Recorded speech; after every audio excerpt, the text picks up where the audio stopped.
Hi friends, welcome to Harish academy. ఈరోజు వార్తలు నిలిచిన జాతీయ అంతర్జాతీయ రాష్ట్రీయ అంశాల గురించి, వార్తలు నిలిచిన వ్యక్తులు, అవార్డులు, పుస్తకాలు, మరి క్రీడా సంబంధిత సమాచారం ఒక్కొక్క అంశాన్ని వివరంగా తెలుసుకుందాం. ఈరోజు మన ఫస్ట్ టాపిక్ వచ్చేసి ఇటీవల తరచూ బద్దలవుతూ చుట్టుపక్కల ప్రాంతాలకి సమస్యాత్మకంగా మారి వార్తలు నిలిచిన ఫిలిప్పీన్స్లోని ఒక యాక్టివ్ వాల్కెనో, ఒక క్రియాశీలక అగ్నిపర్వతం. ఈ అగ్నిపర్వతం పేరేంటంటే మౌంట్ బులుసాన్. మౌంట్ బులుసాన్ ఇటీవల వార్తలు నిలిచిన ఒక క్రియాశీలక అగ్నిపర్వతం, మోస్ట్ యాక్టివ్ వాల్కెనోగా వార్తలు నిలిచిన మౌంట్ బులుసాన్ ఎక్కడ ఉంది అంటారు. లొకేషన్ గుర్తుంచుకోండి. సో ఇక్కడ లుజాన్ అనే ఒక ఐలాండ్ ఉంటుంది. లుజాన్ ఐలాండ్, ఈ ద్వీపంలోని ఒక యాక్టివ్ వాల్కెనోనే ఈరోజు వార్తలు ఇచ్చింది మౌంట్ బులుసాన్. మరి ఈ లుజాన్ ఐలాండ్ ఏ దేశంలో ఉంది అంటే ఫిలిప్పైన్స్ అని గుర్తుంచుకోండి. ఫిలిప్పైన్స్ లోని ఒక ద్వీపం లుజాన్ ఐలాండ్ లోని ఒక యాక్టివ్ వాల్కెనో, మోస్ట్ యాక్టివ్ గా ఈరోజు వార్తలు ఇచ్చింది అదే మౌంట్ బులుసాన్ అని గుర్తుంచుకోండి. సో అగ్నిపర్వతాల పైన కానివ్వండి, వార్తలు నిలిచిన జలసంధుల పైన కానివ్వండి, కొన్ని పురాతన ప్రాంతాల పేర్ల పైన కానివ్వండి, సముద్ర ప్రాంతానికి ఆనుకొని ఉన్న దేశాలు కానివ్వండి, ఇటీవల కాలంలో వార్తలు నిలిస్తే వాటిపైన ప్రత్యేక శ్రద్ధ చూపండి. రానున్న పోటీ పరీక్షలో ఖచ్చితంగా వీటిపైన ఒక ప్రశ్నను మనం చూసే అవకాశం ఉంది. ఇక్కడ ఎగ్జామినేషన్ పాయింట్ ఆఫ్ వ్యూలో లుజాన్ ద్వీపం ఇటీవల వార్తలు ఇచ్చింది ఎక్కడ ఉందని అడగవచ్చు. ఎక్కడ? ఫిలిప్పైన్స్. లేదా ఇటీవల వార్తలు ఇచ్చిన మౌంట్ బులుసాన్ ఎక్కడ ఉంది అంటారు. ఫిలిప్పైన్స్లో ఉందని గుర్తుంచుకోండి. అండ్ ఇక్కడ అగ్నిపర్వతం గురించి డిస్కస్ చేస్తున్నాం కాబట్టి ఈరోజు అగ్నిపర్వతాలకు సంబంధించి ఒక ఎక్స్ట్రా ఇన్ఫర్మేషన్గా చూడండి. ఒక యూనివర్సిటీ శాస్త్రవేత్తలు ప్రత్యేకమైన టెక్నాలజీ, ఒక పరిశోధనతో వార్తలు ఇచ్చారు. ఆ యూనివర్సిటీ ఏంటంటే యూనివర్సిటీ ఆఫ్ ఇలినాయిస్ శాస్త్రవేత్తలు ఏం చేశారంటే ఒక ప్రత్యేకమైన టెక్నాలజీ. ఆ టెక్నాలజీ దేనికి సంబంధించి అంటే అగ్నిపర్వతాలకు సంబంధించి. అగ్నిపర్వతం ఏదైనా విస్ఫోటనం జరిగే ముందు, అగ్నిపర్వతం బద్దలయ్యే ముందు, అగ్నిపర్వతం ఎరప్ట్ అయ్యే ముందు మనకు అలర్ట్, హెచ్చరికలను జారీ చేసే ఒక అధునాతనమైన టెక్నాలజీని కనుగొని యూనివర్సిటీ ఆఫ్ ఇలినాయిస్ శాస్త్రవేత్తలు ప్రత్యేకంగా చేసిన పరిశోధనలు వార్తలు ఇచ్చాయి. ఇది ఎక్స్ట్రా ఇన్ఫర్మేషన్గా యాడ్ చేసుకోండి. బట్ ఇక్కడ మాత్రం ఈ బులుసాన్ యాక్టివ్ వాల్కెనో ఏదైతే ఉంటుందో ఈరోజు ప్రత్యేకంగా వార్తలు ఇచ్చింది. అండ్ ఇటీవల కాలంలో వార్తలు ఇచ్చిన అగ్నిపర్వతాలు, కొత్త వాల్కెనో పేర్లను మనం వింటున్నాం. ఈ వారంలోనే కొత్తగా 2-3 పేర్లను విన్నాం. ఎగ్జాంపుల్, మనకు last 3 days back Papua New గినియాలోని ఒక యాక్టివ్ వాల్కెనో వార్తలు ఇచ్చింది. ఆ యాక్టివ్ వాల్కెనో పేరేంటి? Mount Ulawun. ఇటీవల వార్తలు నిలిచిన మౌంట్ ఉలావున్ క్రియాశీలక అగ్నిపర్వతం అనగానే పపువా న్యూ గినియా. అండ్ రష్యాలోని బెంజిమియాని అనే ఒక వాల్కెనో వార్తలు ఇచ్చింది రష్యాకి సంబంధించి. అండ్ కవాచి వాల్కెనో ఇటీవల వార్తలు నిలిచింది. కవాచి వాల్కెనో కానివ్వండి, అండ్ ఇటీవల కాలంలో వార్తలు ఇచ్చిన టోంగా వాల్కెనో కానివ్వండి, అండ్ కెనరీ ఐలాండ్ గ్రూప్ స్పెయిన్లోని ఒక active volcano, Cumbre Vieja active volcano కానివ్వండి, Fukutoku Okanoba active volcano, and ఇటీవల వార్తలు ఇచ్చిన mount Nyiragongo active volcano, and ఇటీవల వార్తలు ఇచ్చిన mount Merapi, mount Sinabung, mount Ili Lewotolok, Anak Krakatoa, ఈ అగ్నిపర్వతాలు ఏవైతే ఉంటాయి. దీంతో పాటు Pavlof active volcano, Great Sitkin and Semisopochnoi, ఇలాంటి అగ్నిపర్వతాలు ఏవైతే ఇటీవల కాలంలో వార్తలు ఇచ్చాయో వాటిపైన ప్రత్యేక శ్రద్ధ చూపండి. తరచు మీకు రిపీట్ చేస్తున్నా కాబట్టి ఇక్కడ అగ్నిపర్వతాల పేర్లను మాత్రమే మెన్షన్ చేస్తాను, ఒకసారి చూడండి. అండ్ ఈ రోజు వార్తలు ఇచ్చిన అంశం మాత్రం మౌంట్ బులుసాన్ అని గుర్తుంచుకోండి. ఫిలిప్పైన్స్లోని లుజాన్ అనే ఒక ద్వీపంలోని ఒక మోస్ట్ యాక్టివ్ వాల్కెనో ఇటీవల ఒక డిస్రప్షన్తో వార్తలు ఇచ్చింది. అండ్ నెక్స్ట్ ఈరోజు వార్తలు నిలిచిన సంయుక్త సైనిక విన్యాసాలు ఏ 2 దేశాలకు సంబంధించి అంటే భారతదేశానికి మరియు బంగ్లా సంయుక్త సైనిక విన్యాసాలు, జాయింట్ మిలిటరీ ఎక్సర్సైజెస్ అని గుర్తుంచుకోండి. సో భారత్ సంయుక్త సైనిక విన్యాసాలు, జాయింట్ మిలిటరీ ఎక్సర్సైజ్. ఇక్కడ పేరేంటి అంటే ఎక్సర్సైజ్ సంప్రీతి. ఇటీవల వార్తలు నిలిచింది సంప్రీతి విన్యాసం. ఏ 2 దేశాలకి సంబంధించిన సంయుక్త సైనిక విన్యాసాల పేరంటే భారత్ బంగ్లా అని గుర్తుంచుకోండి. ఎక్కడ ప్రారంభమైందంటే గడిచిన జూన్ 5వ తేదీన ప్రారంభమైంది. రానున్న జూన్ 16తో ముగుస్తుంది. అంటే ఆల్మోస్ట్ ఒక 10-12 days జరుగుతుంది. మరి ఎక్కడ జరుగుతోంది? ఈ సంవత్సరం ఆతిథ్యం ఇస్తున్న దేశం ఏంటి? బంగ్లాదేశ్ అంటే బంగ్లాదేశ్ అని గుర్తుంచుకోండి. సో బంగ్లాదేశ్లోని జషోర్ మిలిటరీ బేస్లో ఈ విన్యాసాలు ప్రారంభమయ్యాయి. సో ఇరు దేశాల మధ్య కూడా మిలిటరీ పరంగా కోఆర్డినేషన్ ఉంటుందని చెప్పేసి ప్రత్యేకంగా తెలియజేసే ఒక ప్రత్యేకమైన సైనిక విన్యాసాలే exercise Sampriti. Examination point of లో క్వశ్చన్ ఒకటి అడగవచ్చు. ఇటీవల వార్తలు నిలిచిన భారత్ బంగ్లా సంయుక్త సైనిక విన్యాసాల పేరు ఏంటంటే ఎక్సర్సైజ్ సంప్రీతి. ఈ విధంగా అనవచ్చు. లేదంటే ఎక్సర్సైజ్ సంప్రీతి ఇటీవల వార్తలు ఇచ్చింది ఏ రెండు దేశాలకు సంబంధించిన సంయుక్త సైనిక విన్యాసాలు అంటాము, భారత్ బంగ్లా. ఎగ్జాక్ట్లీ లాస్ట్ వీక్ మనం భారత్ బంగ్లాకి సంబంధించి ప్రత్యేకంగా బంగోసాగర్ గురించి డిస్కస్ చేసాం. బంగోసాగర్, సాగర్ అంటే సముద్రం, అంటే నావికి సంబంధించి భారత్ బంగ్లాకి సంబంధించి సంయుక్త నావిక విన్యాసాలు ఇటీవల వార్తలు ఇచ్చాయి. వాటి పేరేమో బంగోసాగర్, గుర్తుంచుకోండి. కార్పాట్ అని డిస్కస్ చేసాం. ఇటీవల కాలంలో వార్తలు ఇచ్చిన త్రివిధ దళాలకి సంబంధించిన విన్యాసాలు ఏవైతే ఉంటాయో వాటికి సంబంధించి ప్రత్యేక శ్రద్ధ చూపండి. ఇండియన్ ఆర్మీ కానివ్వండి, ఇండియన్ ఎయిర్ ఫోర్స్ కానివ్వండి, ఇండియన్ నేవీ కానివ్వండి, ఇటీవల పార్టిసిపేట్ చేసిన విన్యాసాలపైన ప్రత్యేక శ్రద్ధ చూపండి. ఎగ్జాంపుల్ ఇండియన్ నేవీకి సంబంధించి ఇటీవల ఎక్సర్సైజ్ బంగోసాగర్ కానివ్వండి, అన్నిటికంటే ఇంపార్టెంట్ ఎక్సర్సైజ్ మిలాన్, అలా ఎక్సర్సైజ్ లినక్స్ కానివ్వండి, ఇటీవల వార్తలు ఇచ్చిన మలబార్ విన్యాసాలు కానివ్వండి, వీటిపైన ప్రత్యేక శ్రద్ధ చూపండి. రానున్న పోటీ పరీక్షల విన్యాసాలపైన కూడా ప్రశ్నలు అడిగే అవకాశం ఉంటుంది. అండ్ భారత్ బంగ్లా సంబంధాలపైన ప్రత్యేక శ్రద్ధ చూపండి. ఇటీవల తరచూ వార్తలు నిలుస్తూ ఉన్నాయి. అండ్ నెక్స్ట్ ఈరోజు ఒక ఫిషింగ్ క్యాట్ వార్తలు నిలిచింది. ఫిషింగ్ క్యాట్ అంటున్నాను. యాక్చువల్గా ఫిషింగ్ క్యాట్ అనగానే మనకు భారతదేశంలో ఏ రాష్ట్రం ఎక్కువగా గుర్తుకు రావాలంటే ఒడిషా. సో ఒడిషా రాష్ట్రానికి సంబంధించి ఫిషింగ్ క్యాట్కి సంబంధించి ఒక ప్రత్యేకమైన అంశం, ఒక వార్త ఈరోజు వార్తలు ఇచ్చింది. అదేంటంటే కామన్గా ఫిషింగ్ క్యాట్ ఏదైతే ఉంటుందో మనకు రెగ్యులర్ క్యాట్ పిల్లే, బట్ ఏంటంటే పిల్లికి రెండింతలు ఉంటుంది, అంటే పెద్ద సైజులో ఉంటుంది, బిగ్ క్యాట్ అని వచ్చి దీన్ని. కామన్గా వాటర్లో క్యాట్ ఫిషెస్ కానివ్వండి, ఏ ఫిషెస్ అయినా కానివ్వండి, వాటర్లో ప్రవహిస్తున్న వాటరే కానివ్వండి, అందులో ఫిషెస్ కనబడితే డైరెక్ట్గా దాన్ని అటాక్ చేసి పట్టుకునే సామర్థ్యం ఉంటుంది. వాటర్లో కూడా దీన్ని స్విమ్మింగ్ చేసే సామర్థ్యం ఉంటుంది. అలాంటి fishing cat IUCN, international union for conservation of nature and natural రిసోర్సెస్లో ఎండేంజర్డ్ కేటగిరీలో ఉంది. Endangered category. ఈ కేటగిరీస్ పైన కూడా ప్రత్యేక శ్రద్ధ చూపండి. ఎండేంజర్డ్ అంటే ఏంటి, ఎక్స్టింక్ట్ అంటే ఏంటి, వల్నరబుల్ అంటే ఏంటి, క్రిటికల్లీ వల్నరబుల్ అంటే ఏంటి, క్రిటికల్లీ ఎండేంజర్డ్ అంటే ఏంటి, రెడ్ డేటా బుక్ అంటే ఏంటి, వీటిపైన ప్రత్యేక చూడండి స్టాక్ పాయింట్స్లో. సో ఇక్కడ ఎండేంజర్డ్ కేటగిరీలో ఉంది. మరి ఎందుకు ఈరోజు వార్తలు ఇచ్చింది అంటే ఈ ఫిషింగ్ క్యాట్కి సంబంధించి చిల్కా అనేది చాలా important place. Chilka lake. Chilka lake అనగానే మనకు స్టాక్ పాయింట్ గుర్తుకు రావాలి. భారతదేశంలో గుర్తింపు పొందిన మొట్టమొదటి రామ్సార్ సైట్ ఏదంటే ఒడిషా రాష్ట్రంలోని చిల్కా లేక్. మరియు ఆసియా ఖండంలోనే అతిపెద్ద brackish water lake. Brackish water అంటున్నాను. కామన్గా మెరైన్ వాటర్ ఏదైతే ఉంటుందో చాలా ఉప్పగా ఉంటుంది, ఉప్పుతో నిండిపోయి ఉంటుంది. అదే ఫ్రెష్ వాటర్ ఏదైతే ఉందో పోర్టబుల్ వాటర్ ఉప్పు కాన్సన్ట్రేషన్ తక్కువగా ఉంటుంది. మనం తాగే స్వచ్ఛమైన నీరు అంతా ప్యూర్గా ఉండదు. అండ్ మెరైన్ వాటర్ ఏదైతే ఉందో సముద్రపు నీరు అంతా ఉప్పగా ఉండదు, మీడియం క్వాలిటీలో ఉంటుంది. Medium concentration of salt levels ఉందనుకోండి, దాన్ని బ్రాకిష్ వాటర్ అంటాం. సో భారతదేశంలోనే కాదు ఆసియా ఖండంలోనే ఒక పెద్ద lagoon brackish water lake Chilka. ఆ చిల్కా ప్రాంత పరిధిలో, చిల్కా లేక్ పరిధిలో ఈ ఫిషింగ్ క్యాట్కి సంబంధించి ఇటీవల ప్రత్యేకంగా సెన్సస్ని కండక్ట్ చేశారు. First time in India or first time in the world fishing cat census వార్తలు ఇచ్చింది. అక్కడ దాదాపు 176 ఫిషింగ్ క్యాట్ల ఆనవాళ్లను ఫారెస్ట్ అఫీషియల్స్ గుర్తించారు. చిల్కా డెవలప్మెంట్ అథారిటీ వారు అండ్ ఫిషింగ్ క్యాట్కి సంబంధించిన సంరక్షకులు ఎవరైతే ఉంటారో వారు నిర్వహించిన ఒక సెన్సస్లో 176 ఫిషింగ్ క్యాట్ యొక్క ఆనవాళ్లను కనుగొన్నారు. జస్ట్ గుర్తుంచుకోండి, ఫిషింగ్ క్యాట్ అనేది కొత్తది కాదు, ప్రపంచవ్యాప్తంగా సుపరిచితం. ప్రపంచంలోని దాదాపు 10 దేశాల్లో ఫిషింగ్ క్యాట్స్ అనేవి ఉంటాయి. టైగర్ అంత పెద్దగా ఉండదు, మన పిల్లి అంత చిన్నగా ఉండదు. అలాంటి ఫిషింగ్ క్యాట్కి సంబంధించిన సైంటిఫిక్ నేమ్ గుర్తుంచుకోండి,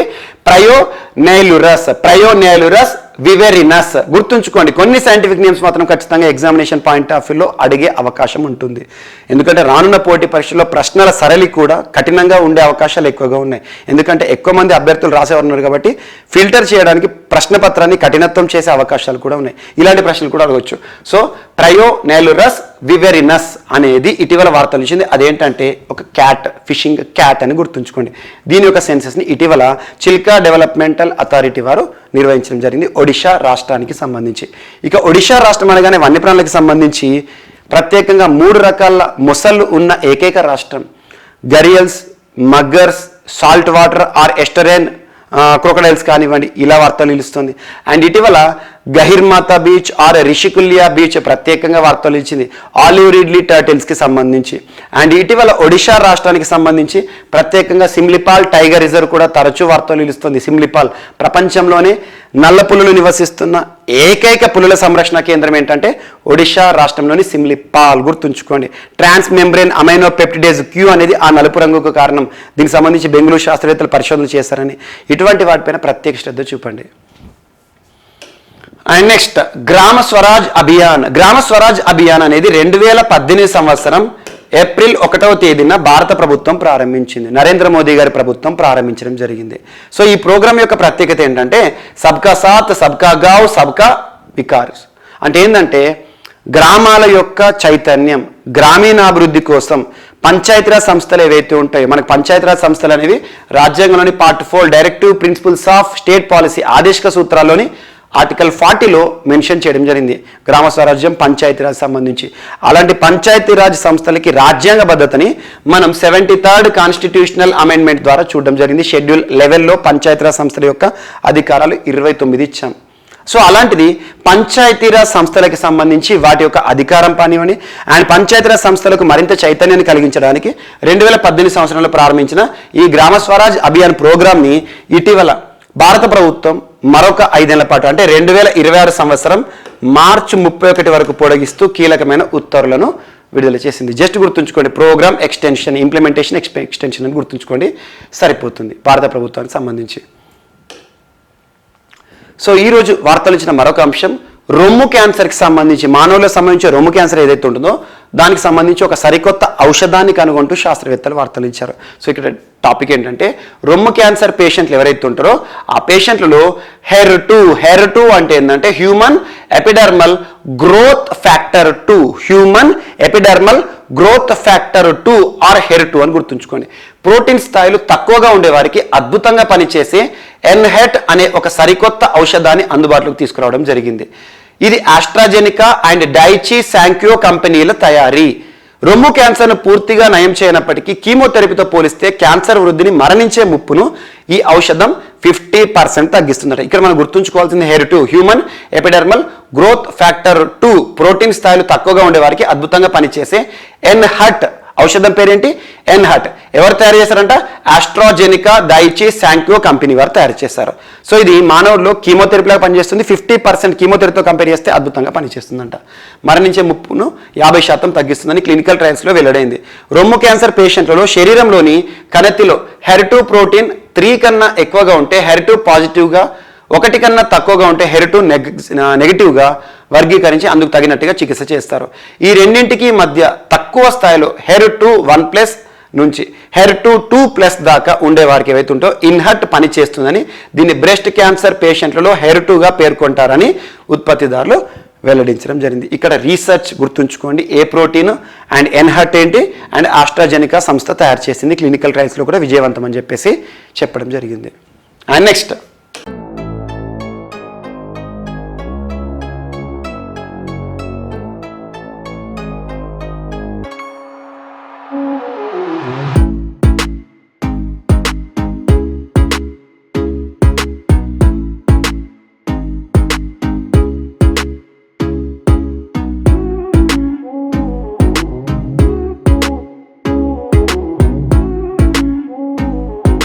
సో ఈరోజు మన నెక్స్ట్ టాపిక్ వచ్చేసి భారత ప్రధాని నరేంద్ర మోదీ గారు ఇచ్చిన పిలుపు, పర్యావరణ సంరక్షణే ధ్యేయంగా భారత ప్రధాని నరేంద్ర మోదీ గారు ఇటీవల లైఫ్ మూవ్మెంట్కి పిలుపునిచ్చారు. లైఫ్ మూవ్మెంట్ ఒక సరికొత్త ఉద్యమంగా పేర్కొనవచ్చు. ఇక్కడ లైఫ్ యొక్క యాక్రోనిమ్ ఏంటి అంటారు? Life style for environment movement. Life style for environment movement. సింపుల్గా లైఫ్ స్టైల్ మన యొక్క జీవన విధానం, పర్యావరణాన్ని దృష్టిలో ఉంచుకొని మన జీవన విధానాన్ని కొనసాగించాలి. మన జీవన విధానంలో పర్యావరణం అనేది ఎటువంటి హానికి గురి కాకూడదు. అలా పర్యావరణ సంరక్షణ ధ్యేయంగా ఇటీవల భారత ప్రధాని నరేంద్ర మోదీ గారు లైఫ్ మూవ్మెంట్కి పిలుపునిచ్చారు. అంటే పర్యావరణాన్ని సంరక్షిస్తూ మన జీవన విధానాన్ని కొనసాగించాలని చెప్పేసి అందుకు తగిన కొత్త సూచనలు కానివ్వండి, సలహాలు కానివ్వండి, సరికొత్త టెక్నాలజీని కానివ్వండి ఆహ్వానిస్తున్నారు. యూనివర్సిటీలు కానివ్వండి, రీసెర్చ్ సెంటర్స్ కానివ్వండి. ఇలాంటి ఒక మూమెంటే లైఫ్ మూమెంట్ అని గుర్తుంచుకోండి. లైఫ్ యొక్క యాక్రోనిమ్ ఏంటంటే lifestyle for environment movement. ఎవరు పిలుపునిచ్చారో? భారత ప్రధాని నరేంద్ర మోదీ గారు అని గుర్తుంచుకోండి. అండ్ నెక్స్ట్ ఈరోజు మరొక అంశం, మై ప్యాడ్ మై రైట్ అనే అంశం వార్తలు నిలిచింది. My pad my right. So చాలా important topic, my pad my right. ఇటీవల మై ప్యాడ్ మై రైట్ అనే ఇనిషియేటివ్ని ఎవరు ప్రారంభించారంటే నాబార్డ్. సో ఒక జాతీయ బ్యాంకు నాబార్డ్ చాలా ప్రత్యేకమైనది. ఎకానమీ పాయింట్ ఆఫ్ వ్యూలో నాబార్డ్కి సంబంధించిన ప్రశ్నలు రెగ్యులర్గా అడుగుతూ ఉంటారు. సో నాబార్డ్ యొక్క యాక్రోనిమ్ ఏంటి? National bank for agriculture and rural development. National bank అంటున్నాను, జాతీయ బ్యాంకు, భారతదేశంలో ఒక జాతీయ బ్యాంకు.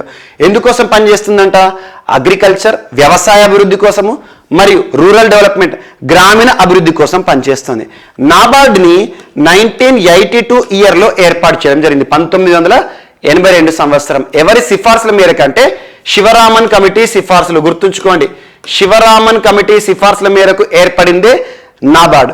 సో అలాంటి నాబార్డ్ని భారతదేశంలో రీఫైనాన్సింగ్ బ్యాంక్ అని కూడా అంటాం. రీఫైనాన్సింగ్ బ్యాంక్, రీఫైనాన్స్ చేసే బ్యాంక్. నాబార్డు దగ్గర సొంతగా నిధులు ఉండవు. మరి నాబార్డు తనకు కావాల్సిన నిధులను ఆర్బీఐ నుండి సమకూర్చుకొని ఆ నిధులను అగ్రికల్చర్ అండ్ రూరల్ డెవలప్మెంట్ కోసం ఉద్దేశించిన రుణాల రూపంలో ఇస్తుంది, రీఫైనాన్స్ చేస్తుంది అన్నట్టు. అలాంటి నాబార్డుకి సంబంధించిన అంశాలను ఇటీవల తరచూ మనం చూస్తున్నాం. రూరల్ ఇన్ఫ్రాస్ట్రక్చర్ డెవలప్మెంట్ ఫండ్ అని చెప్పేసి ఇటీవల ఒడిషా రాష్ట్రం కానివ్వండి, వెస్ట్ బెంగాల్ రాష్ట్రం కానివ్వండి, మహారాష్ట్ర కానివ్వండి తరచూ వార్తలు ఇచ్చాయి. సో నాబార్డుకి ప్రస్తుతం హెడ్గా ఎవరున్నారంటే చింతల గోవిందరాజులు గారు ఉన్నారు.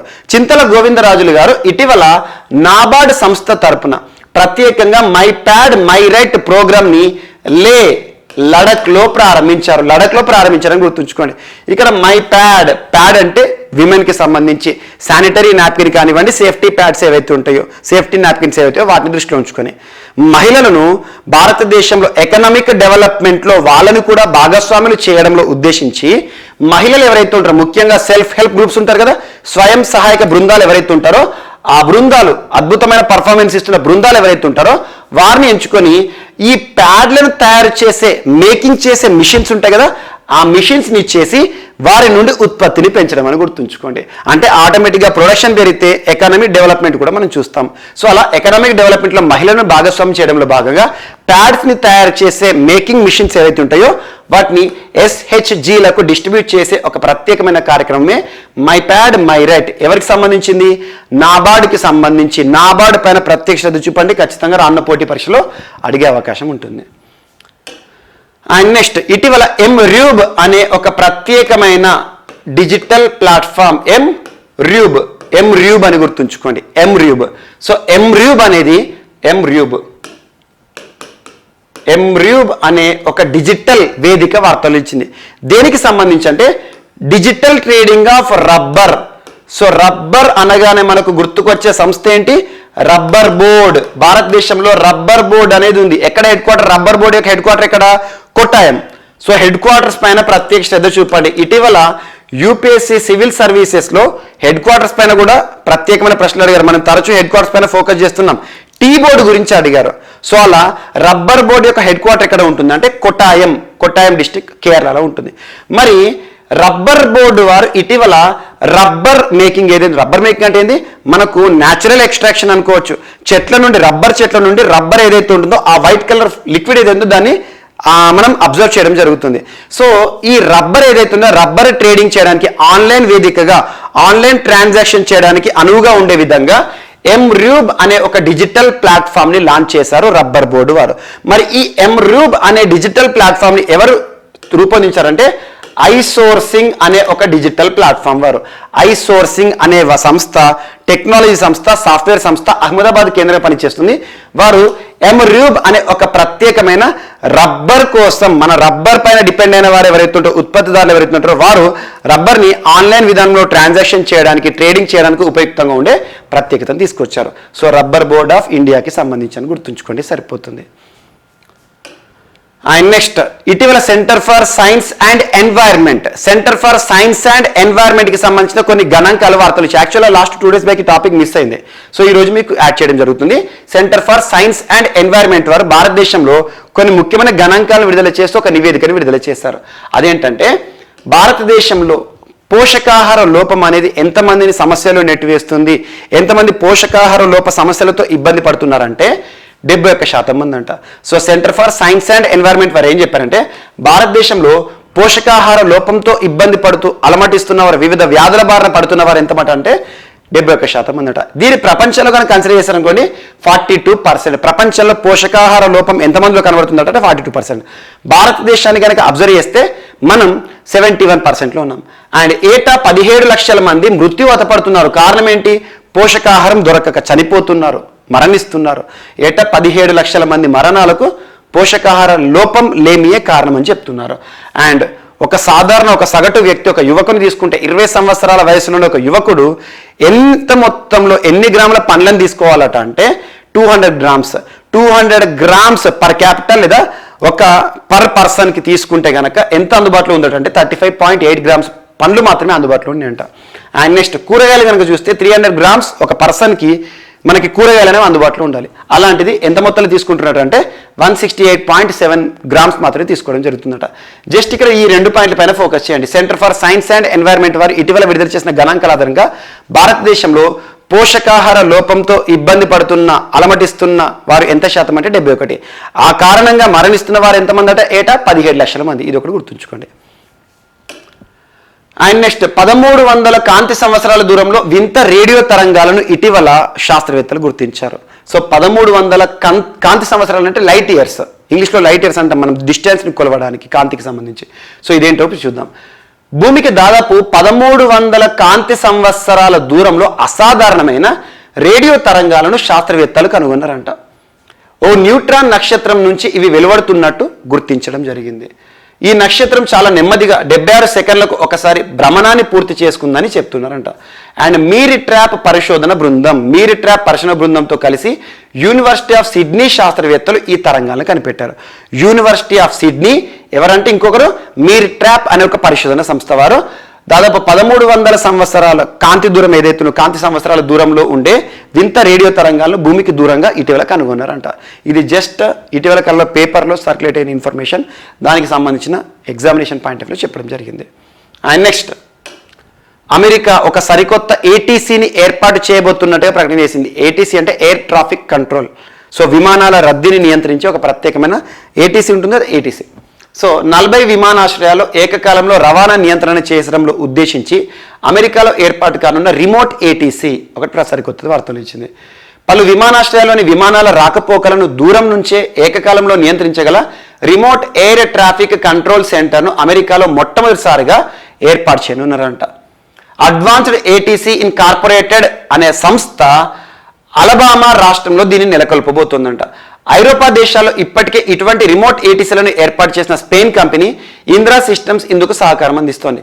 సెల్మా నగరానికి సమీపంలో గతంలో వైమానిక దళ స్థావరంగా ఉండి తర్వాత పౌర విమానాశ్రయంగా మారిన క్రెయిగ్ ఎయిర్ఫీల్డ్లో $47 లక్షలతో రిమోట్ ఏసీటీని నెలకొల్పోతున్నాడు. ఇక్కడ ఏటీసీ అంటే అర్థం తెలవాలి, air traffic control. Remote ACT అంటే సుదూర ప్రాంతాల నుండి కూడా విమానాలను రాకపోకలను నియంత్రించాలి. ఏటీసీ అనేది మనం ఏవైతే ఉంటే విమానాల ప్రయాణం చేస్తాం కదా, వాటి యొక్క ట్రాఫిక్ని కంట్రోల్ చేస్తుంది. ఏ విమానం ఏ మార్గంలో వెళ్తుంది, ఎలాంటి క్లాషెస్ రాకుండా, ఎలాంటి యాక్సిడెంట్స్ జరగకుండా దానికి సంబంధించిన ఒక ఇన్స్టాలేషన్ అమెరికా చరిత్రలోనే మొట్టమొదటిసారి జరుగుతున్నారు.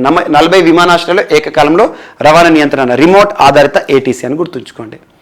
అండ్ నెక్స్ట్ ఇటీవల తరచూ నార్త్ కొరియా ఏ అంశాలతో వార్తలు నిలుస్తోంది? క్షిపణుల ప్రయోగం, మిసైల్ లాంచింగ్స్తో. ఈరోజు మరొకసారి వార్తలు ఇచ్చింది. నార్త్ కొరియా స్వల్ప శ్రేణి లక్ష్యాలను ఛేదించే రకరకాల మిసైళ్లను ఈరోజు లాంచ్ చేస్తూ వార్తలు ఇచ్చింది. విజయవంతమైన ప్రయోగాలు అని చెప్పేసి. ఇక్కడ నార్త్ కొరియా అధికారిక ప్రకటన చేయలేదు, సౌత్ కొరియా చేస్తుంది. సౌత్ కొరియా అభ్యంతరం వ్యక్తం చేస్తుంది. తరచూ మిసైల్ లాంచింగ్స్ చేయడం ఏంటి, మా కంట్రీకి ఇబ్బందిగా ఉంది, అసలు తరచూ మిసైల్ లాంచింగ్ చేయడంలో ఉద్దేశం ఏంటి అని చెప్పేసి సౌత్ కొరియా ఆవేదన వ్యక్తం చేస్తుంది. సో జస్ట్ ఇక్కడ గుర్తుంచుకోవాల్సింది ఏంటంటే నార్త్ కొరియాకి సంబంధించి ఈ మిసైల్ యొక్క స్వల్ప శ్రేణి అంటున్నాను, ఆల్మోస్ట్ 110 కిలోమీటర్స్ టు 500 కిలోమీటర్స్ స్వల్ప శ్రేణి అంటే దగ్గరలో ఉండే టార్గెట్లను ఛేదించే మనకు సర్ఫేస్ టు సర్ఫేస్ మిసైల్ని లాంచ్ చేశారంట. ఇవన్నీ పక్కన పెడితే ఇటీవల తరచూ ఈ సంవత్సరంలో జస్ట్ లాస్ట్ 3-4 మంత్స్లోనే ఆల్మోస్ట్ మోర్ దాన్ 20 మిసైల్ లాంచింగ్స్తో నార్త్ కొరియా వార్తలు నిలుస్తుంది. ఎగ్జామినేషన్ పాయింట్ ఆఫ్ వ్యూలో మిసైల్ లాంచింగ్ సంబంధించిన ప్రశ్న అడిగారంటే అది నార్త్ కొరియాకి మనం చూడవచ్చు, ఉత్తర కొరియాకి సంబంధించి. అండ్ నెక్స్ట్ ఇండియన్ ఎయిర్ ఫోర్స్కి సంబంధించి హెరిటేజ్ సెంటర్ ఏర్పాటుకు సంబంధించి ఈరోజు చండీగఢ్ వార్తలు నిలిచింది. Indian Air Force heritage centre, Indian Air Force heritage centre, heritage అంటే మన వారసత్వం, heritage centre. So Indian Air ఫోర్స్కి సంబంధించి ఐఏఎఫ్ అంటాం మనం, భారత వైమానిక దళానికి సంబంధించి వైమానిక దళం చాలా యుద్ధాల్లో పార్టిసిపేట్ చేయడం జరిగింది. మనకు కార్గిలే కానివ్వండి, చాలా వైమానిక బలం అనేది మనం తరచూ చూస్తూ ఉంటాం. అలా వైమానిక దళానికి సంబంధించి వారి యొక్క రికార్డ్స్ కానివ్వండి, వారి హిస్టరీకి సంబంధించి కానివ్వండి, ఒక ప్రత్యేక ఎగ్జిబిషన్ ఏర్పాటని గుర్తుంచుకోండి. వారికి సంబంధించిన అంశాలను ప్రజలకు తెలియజేయాలని చెప్పేసి ఇండియన్ ఎయిర్ ఫోర్స్ హెరిటేజ్ సెంటర్ని ఇటీవల చండీగఢ్లో ఏర్పాటు చేయబోతున్నట్టు చండీగఢ్ అడ్మినిస్ట్రేషన్ ప్రత్యేక ప్రకటన చేసింది. Indian Air Force heritage, heritage అనే పదం వార్తలు నిలుస్తోంది అంటే అది హిస్టరీకి సంబంధించి, మన వారసత్వానికి సంబంధించి. ఇక్కడ ఎవరి వారసత్వం సంబంధించి? ఇండియన్ ఎయిర్ ఫోర్స్ సంబంధించి వారు సాధించిన విజయాలు ఏవైతే ఉంటాయో, వారి వైమానిక బలం ఏ విధంగా ఒకానొక దశలో వివిధ యుద్ధాల్లో ఎలాంటి ప్రదర్శన చేసింది, వాటన్నిటి కూడా ప్రజలకు తెలియాలని ఉద్దేశం. అండ్ నెక్స్ట్ ఈరోజు తమిళనాడు రాష్ట్రం ప్రత్యేకంగా వార్తలు ఇచ్చింది. తమిళనాడు రాష్ట్ర ప్రభుత్వం ప్రత్యేకంగా ఇండియా పోస్ట్ పేమెంట్స్ బ్యాంక్తో ఒక ఒప్పందానికి కుదుర్చుకోవడం జరిగింది. తమిళనాడు రాష్ట్ర ప్రభుత్వం ఇండియా పోస్ట్ పేమెంట్స్ బ్యాంక్. ఇక్కడ ఉద్దేశం ఏంటంటే తమిళనాడు రాష్ట్రంలో పెన్షనర్స్ ఎవరైతే ఉంటారో, పెన్షనర్స్ ఉంటారు కదా, వేతనం పొందేవారు, ముఖ్యంగా వృద్ధులు, senior citizens, old age persons, వారికి డిజిటల్ సర్టిఫికేట్ని ప్రొవైడ్ చేయడమే కాకుండా వారికి ప్రత్యేకంగా డోర్ డెలివరీ ఆఫ్ పెన్షన్కి సంబంధించి ప్రత్యేకంగా ఉద్దేశించిన ఒక సహకార ఒప్పందము తమిళనాడు ప్రభుత్వానికి ఇండియన్ పోస్ట్ పేమెంట్ బ్యాంక్కి కుదిరింది. అంటే ఏం లేదు, తమిళనాడులో సీనియర్ సిటిజన్స్ ఎవరైతే ఉంటారో వారు ఎలాంటి ఆఫీసుల చుట్టూ మనకి ప్రత్యేకమైన సర్టిఫికేట్ ఉంటుంది. సో లైఫ్ సర్టిఫికేట్ అంటాం. పెన్షనర్స్ లైఫ్ సర్టిఫికేట్ని ఎవ్రీ ఇయర్ కూడా వారి కన్సర్న్ ఆఫీస్లో సబ్మిట్ చేయాల్సి ఉంటుంది. ఇలాంటి ఆఫీసుల చుట్టూ తిరగడం ఇవన్నిటికీ స్వస్తి చెప్పేసేసి వారికి కావాల్సిన లైఫ్ సర్టిఫికేట్ డిజిటల్ విధానంలోనే సేకరించడమే కాకుండా వారికి పెన్షన్ ఇంటి వద్దకే డోర్ డెలివరీ ఆఫ్ పెన్షన్ ఇచ్చే ఒక ప్రత్యేకమైన కార్యక్రమానికి ఉద్దేశించిన ఒక ఒప్పందం తమిళనాడు రాష్ట్రానికి సంబంధించి ఇండియా పోస్ట్ పేమెంట్స్ బ్యాంక్ ఒప్పందం అని గుర్తుంచుకోండి. ఇటీవల తమిళనాడు రాష్ట్రం పైన ప్రత్యేక శ్రద్ధ చూపండి. ఇటీవల తరచూ వార్తలు నిలుస్తుంది. ఇల్లం తేడి కల్వి, మక్కలై తేడి మరుతువం, మీందు మంజప్పై, ఇన్యూర్ కప్పం నమ్మాయి కక్కుం అని చెప్పేసేసి, and Tamil Nadu CM 360 dash board and marine elite task force అని ఏర్పాటు చేస్తూ తమిళనాడు రాష్ట్రం ప్రత్యేక వార్తలు ఇచ్చింది. రైట్ టు సిట్ అనే అంశం ఇటీవల తమిళనాడు రాష్ట్రానికి సంబంధించి వార్తలు ఇచ్చింది. అట్ ద సేమ్ టైం ఇటీవల తమిళనాడు రాష్ట్రానికి సంబంధించి ఐఐటి మద్రాస్ పైన ప్రత్యేక శ్రద్ధ చూపండి. తమిళనాడు రాష్ట్రం దేశంలోనే మొట్టమొదటిసారి డుగాంగ్ సీకౌ సంరక్షణ కేంద్రాన్ని ఏర్పాటు చేయడం జరిగింది పార్క్ బే వద్ద. అండ్ దీంతో పాటు ఇటీవల సొసైటీకి సంబంధించి తమిళనాడులో బ్రాహ్మణేతరులను మరియు మహిళలను దేవాలయాల్లో పూజారులుగా నియమిస్తూ తీసుకున్న నిర్ణయం. అండ్ ఇటీవల ఎంకే స్టాలిన్ ప్రభుత్వం రాష్ట్ర చరిత్రలోనే మొట్టమొదటిసారి వ్యవసాయ బడ్జెట్ని ప్రవేశపెట్టడం జరిగింది. ఇవన్నీ తమిళనాడు రాష్ట్రానికి సంబంధించి మనం డిస్కస్ చేసిన కొన్ని అంశాలు. అండ్ నెక్స్ట్ ఇటీవల సంత్ కబీర్ అకాడమీ అండ్ రీసెర్చ్ని ప్రారంభిస్తూ భారత రాష్ట్రపతి రామ్నాథ్ కోవింద్ గారు వార్తలు ఇచ్చారు. ఎక్కడ అంటే ఉత్తరప్రదేశ్ రాష్ట్రంలో Sant Kabir academy and research centre ప్రత్యేకంగా విద్యకి సంబంధించి ప్రత్యేకమైన సహకారం అందించడంలో, విద్యకి సంబంధించి ఎంకరేజ్ చేయడంలో సంత్ కబీర్ అకాడమీ ఇటీవల వార్తలు ఇచ్చింది. ఎక్కడ అంటారు, ఎందుకంటే రాష్ట్రపతి రామ్నాథ్ కోవింద్ గారి చేతుల మీదుగా ప్రారంభమైంది కాబట్టి దీనికి ఇంపార్టెన్స్ వచ్చింది. ఇటీవల వార్తలు ఇచ్చిన Sant Kabir academy and research ఏ రాష్ట్రం అంటే ఉత్తరప్రదేశ్ అని గుర్తుంచుకోండి. అండ్ ఇటీవల భారత రాష్ట్రపతి కూడా తరచూ వార్తలు నిలుస్తున్నారు. ఎందుకంటే రానున్న జూలై 25వ తేదీతో తన యొక్క పదవీకాలం ముగుస్తుంది. 5 సంవత్సరాలు. 2017 సంవత్సరంలో తను రాష్ట్రపతిగా ప్రత్యేకంగా ప్రమాణ స్వీకారం తీసుకున్నారు. అండ్ ఇటీవల భారతదేశ చరిత్రలోనే మొట్టమొదటి రాష్ట్రపతిగా కూడా వార్తలు ఇచ్చారు. దేనికి సంబంధించి అంటే కరేబియన్ ఐలాండ్లోని దేశాలు ఏవైతే ఉంటాయో, కరేబియన్ సీలోని దేశాలు ఏవైతే ఉంటాయో అవి ప్రత్యేకంగా జమైకా కానివ్వండి, సెయింట్ విన్సెంట్ కానివ్వండి, గ్రెనేడైన్స్ కానివ్వండి, ఈ కంట్రీస్ని విజిట్ చేసిన భారతదేశ చరిత్రలో మొట్టమొదటి రాష్ట్రపతిగా వార్తలు ఇచ్చారు. అండ్ రానున్న రోజుల్లో రాష్ట్రపతి ఎన్నిక విధానం ఎలక్టరల్ కాలేజ్ పైన ప్రత్యేక శ్రద్ధ చూపండి. ఖచ్చితంగా ఎగ్జామినేషన్ పాయింట్ ఆఫ్ వ్యూలో, పాలిటీ పాయింట్ ఆఫ్ వ్యూలో అడుగుతారు. అండ్ నెక్స్ట్ ఈరోజు వెస్ట్ బెంగాల్కి సంబంధించి వెస్ట్ బెంగాల్ రాష్ట్ర ప్రభుత్వం ఇటీవల తీసుకున్న కీలక నిర్ణయం అదేంటంటే కామన్గా అధికారాల విషయానికి వస్తే భారతదేశంలో ఉపరాష్ట్రపతి యొక్క అధికారాన్ని గనక మనం అబ్జర్వ్ చేస్తే భారతదేశంలోని కేంద్రీయ విశ్వవిద్యాలయాలకు ఛాన్సలర్గా ఉంటూ ఉపరాష్ట్రపతి ఛాన్సలర్గా ఉంటూ మనకి వైస్ ఛాన్సలర్ని నియమించడం జరుగుతుంది. కులపతిగా ఉంటూ ఉపకులపతులను నియమిస్తారు. వీటిలో కేంద్రీయ విశ్వవిద్యాలయం అనగానే ఛాన్సలర్ ఎవరు ఉంటారు, ఉపరాష్ట్రపతి ఉంటారు. అలా మనకు రాష్ట్రాల్లో రాష్ట్రీయ విశ్వవిద్యాలయాలు ఉంటాయి, స్టేట్ యూనివర్సిటీస్ ఉంటాయి. అలా స్టేట్ యూనివర్సిటీస్కి ఏ రాష్ట్రం తీసుకున్నా కూడా గవర్నరే ఛాన్సలర్గా విధులు నిర్వర్తిస్తూ ఉంటాడు. Governor is the chancellor for state universities. అలాంటిది గవర్నర్ ఛాన్సలర్గా ఉంటూ రాష్ట్రంలో ఆ విశ్వవిద్యాలయానికి వైస్ ఛాన్సలర్ నియమిస్తారు. అంటే వైస్ ఛాన్సలర్లను నియమించే అధికారం ఎవరికి ఉంటుంది, రాష్ట్ర గవర్నర్కి ఉంటుంది. సో ఇదే ఇటీవల కాలంలో తరచు వార్తలు ఇస్తుంది. గవర్నర్కి ఉన్న అధికారాన్ని ఇటీవల ఆ అధికారాలను కోతలు విధించేసేసి రాష్ట్రంలోని విశ్వవిద్యాలయాలు ఏవైతే ఉంటాయో వాటికి గవర్నర్ స్థానంలో ఛాన్సలర్గా సీఎం ఉండే విధంగా, అంటే బెంగాల్లో సీఎం ఛాన్సలర్గా విశ్వవిద్యాలయాలకు ఉంటూ వైస్ ఛాన్సలర్ను నియమించే అధికారాన్ని కలిగి ఉండే ఒక ప్రత్యేక బిల్లు ఏదైతే ఉంటుందో వెస్ట్ బెంగాల్ రాష్ట్ర ప్రభుత్వం రూపొందించింది. ఆ బిల్లుకు ఇటీవల వెస్ట్ బెంగాల్ రాష్ట్ర మంత్రిమండలి క్యాబినెట్ ఆమోదాన్ని కూడా తెలపడం జరిగింది. అతి త్వరలో రానున్న 10th నుండి రాష్ట్రంలో సమావేశాలు జరగబోతున్నాయి. ఏంటి, అసెంబ్లీ సమావేశాలు. అందులో ఈ బిల్లుని ప్రవేశపెట్టి చట్టంగా తీసుకొస్తారంట. అంటే గవర్నర్ అధికారాల్లో కోత, గవర్నర్ అధికారం ముఖ్యమంత్రి అధికారాల్లోకి బదలాయింపు అనే అంశం, ఇది ఒకటి ఇంపార్టెంట్. అండ్ నెక్స్ట్, సో ఈరోజు వార్తలు వచ్చిన అంశాలన్నింటినీ కూడా ఒకసారి ర్యాపిడ్గా అబ్జర్వ్ చేస్తే మౌంట్ బుల్సన్ వార్తలు నిలిచింది. లుజోన్ అనే ఒక ఐలాండ్ ఏదైతే ఉంటుందో ఫిలిప్పీన్స్లో ఇటీవల తరచూ బద్దలవుతూ వార్తలు నిలుస్తుంది. అండ్ ఇటీవల వార్తలు ఇచ్చిన ఎక్సర్సైజ్ సంప్రీతి, ఇండియా బంగ్లా సంయుక్త సైనిక విన్యాసాలు. అండ్ క్యాట్ ఫిష్కి సంబంధించి, సో ఫిషింగ్ క్యాట్ అనాలి యాక్చువల్గా, క్యాట్ ఫిష్ కాదు, ఫిషింగ్ క్యాట్ యొక్క సెన్సస్ ఇటీవల వార్తలు ఇచ్చింది చిల్కా లేక్ ప్రాంతంలో. And Gram Swaraj Abhiyan programme extension సంబంధిత అంశం. అండ్ నెక్స్ట్, రొమ్ము క్యాన్సర్కు సరికొత్త ఔషధం ఇటీవల వార్తల్లో నిలిచింది. హెర్ట్ అనే ఔషధాన్ని ఆస్ట్రాజెనికా యూనివర్సిటీ శాస్త్రవేత్తలు తయారు చేశారు.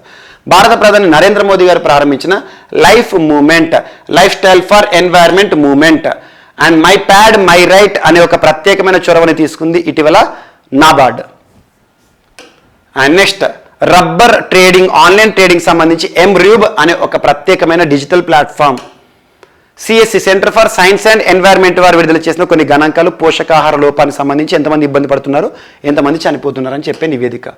అండ్ 1300 సంవత్సరాల కాంతి సంవత్సరాల దూరంలో వింత రేడియో తరంగాలను ఇటీవల ఆస్ట్రేలియాకి సంబంధించి ప్రత్యేకంగా సిడ్నీ పరిశోధకులు వెతకడం జరిగింది. అండ్ నెక్స్ట్, 40 విమానాశ్రయాల్లో ఏకకాలంలో రవాణా నియంత్రణ ఎయిర్ ట్రాఫికింగ్ కంట్రోల్కి సంబంధించి ప్రత్యేకమైన remote ATC. And north Korea తరచూ వార్తలు ఇస్తున్న అంశం, ఈరోజు కూడా వార్తలు ఇచ్చింది మిసైల్స్ని లాంచ్ చేస్తూ. And next, air heritage centre ఇటీవల చండీగఢ్ రాష్ట్ర ఏర్పాటుకు సంబంధించి ప్రత్యేకంగా వార్తలు ఇచ్చింది. అండ్ తమిళనాడు రాష్ట్ర ప్రభుత్వం ఇండియా పోస్ట్ పేమెంట్ బ్యాంక్స్తో కుదుర్చుకున్న ఒప్పందం ముఖ్యంగా పెన్షనర్కి సులభతరమైన పెన్షన్స్ ఇచ్చే ఉద్దేశం. And Sant Kabir academy and research అనేది సెంటర్ ఒకటి ప్రత్యేకంగా ఏర్పడింది. ఉత్తరప్రదేశ్ రాష్ట్రంలో రామ్నాథ్ కోవింద్ గారు ప్రారంభించారు. అండ్ మమతా బెనర్జీ గారు వెస్ట్ బెంగాల్ రాష్ట్రంలో ముఖ్యమంత్రికి గవర్నర్ కల్పించబడిన అధికారాలను బదిలీ చేస్తూ ఒక బిల్లుకి రాష్ట్ర క్యాబినెట్ ఆమోదం తెలపడం జరిగింది. సో ఇవి ఈరోజు వార్తలు నిలిచిన అంశాలు. మిస్లేనియస్ అంశాలు ఏమైనా మిగిలిపోతే మాత్రం రేపటి క్లాస్లో యాడ్ చేసుకుని నేర్చుకుందాం. రేపు కలుద్దాం. Thank you.